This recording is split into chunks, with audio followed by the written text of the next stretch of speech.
Yo, I genuinely think there's 13 teams that can win the NBA Finals this year. I know that there's usually 3 to 5 teams that have a realistic chance of winning, but in this video, I'm gonna go through 13 teams has a chance to win. And I'm gonna put those teams into a tier list to be ranked on how realistic their chance of winning is. There's gonna be a tier 3, which the team just kind of has to be on the list based on either their roster or their past performance. Then there's gonna be a second tier of teams which have a more realistic chance of winning. Then we'll have tier 1, which is get them real deals. The teams are the Boston Celtics, the Cleveland Cavaliers, the Denver Nuggets, Detroit Pistons, Houston Rockets, the Los Angeles Lakers, the Miami Heat, the Minnesota Timberwolves, the New York Knicks, Oklahoma City Thunder, the Philadelphia 76ers, San Antonio Spurs, Toronto Raptors. And now that we have our teams, we're gonna start doing the tiers. Before we begin, my honorable mention is the Indiana Pacers. They made it to the finals the year before last. I believe Halliburton is gonna be returning this year. With Halliburton, I would say they're tier 2, almost tier 1 team, but I couldn't rank them without Halliburton. I don't know how he's gonna play next season. I do believe he's gonna play well though, but when them niggas running up and down with Halliburton running the show, that shit kind of hard to stop. Now the first team we have in tier 3 is the Lakers. Them niggas just lost the GOAT, but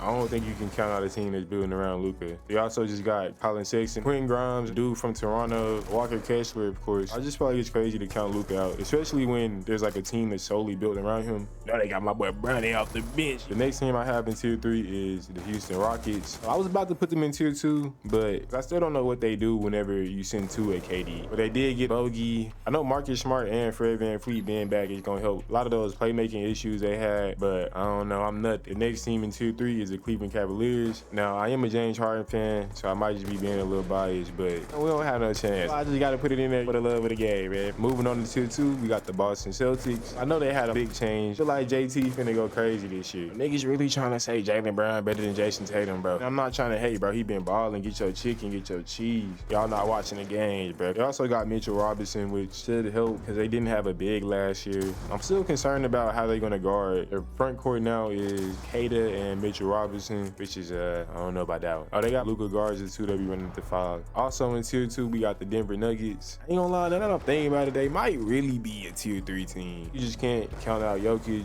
Jamal Murray, you know, when he on that. But I do think they barely weak. I still don't think they can guard anybody. Yeah, they might really be a tier 3 team, but I'm gonna let y'all rock just off the experience. And Jokic is the best big in the NBA. Detroit Pistons, and they might be scary. They picked up John Collins, Gary Harris, Kevin Huerter's back. They got Isaiah Joe. They made a run last year. I don't know what happened to Jalen Duren. He'll have a better season. They also bought more into weapons that'll help Cade. I don't know, you know, sorry fucking around, come back next season with a jumper. Ooh wee. And next up, we got the Miami Heat, the perfect example of a tier 2 team, real top heavy. And then this is just, boy, it gets scary. I don't know how they gonna shoot the ball. Yeah, I don't know what they gonna do, but boy, they finna play some D. Next team we got is the Minnesota Timberwolves, which I believe is gonna be the funnest team to watch next season. LaMelo Ball and Ant on the same court. It's gonna be a game where they both hitting. Talking about LaMelo going down, he'll hit a nigga with that hard ass snatchback. Throw that lob up to Ant. That bitch gonna be turned up, bro. I know a lot of people don't like Gobert. He's all right to me. I also would hope that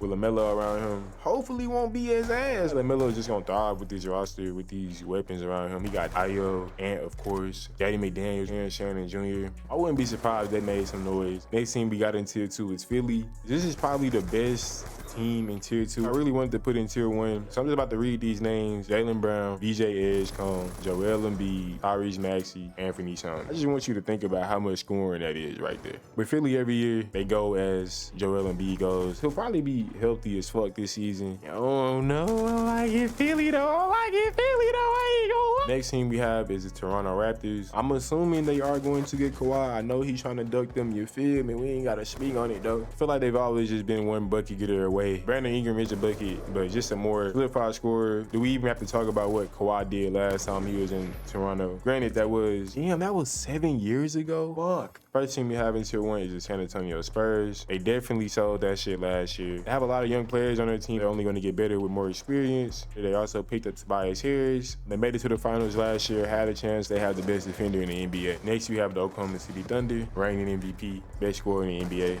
Bunch of 3-and-D niggas around him. What else you need me to say? You know what OKC do. I know what OKC do. And at the end of the day, it's going to come down to whether Chet going to keep being scared of Wemby or not. They also just picked up that big, but I don't think that's going to be enough. So y'all win again whenever Chet stop being a bitch. And then last but not least, we got the New York Knickerbockers. We got the New York Knicks. Won the ring last year. The game is close, especially in the fourth quarter. Not even close, gang. If that bitch within about about 12 to 15, you ought to be worried. Cause Brunson ball on the way, and if you ain't ready, y'all are going home. On top of that, the New York Knicks role players, they really ready to die on that court. At the end of the day though, it is all matchups. For example, if the Miami Heat match up against the Boston Celtics, I don't know how that's going. Like Bam and Giannis might fuck around and look like Boogie and AD. But yeah, if you feel like I left your team out or I disrespected your team or anything like that, you can leave a comment, go back and forth, debate it a little bit. You know, we love hoops. If you made it this far in the video, I appreciate you for watching. I appreciate your time. And yeah, y'all niggas be safe. That's another one in there safe. You feel me?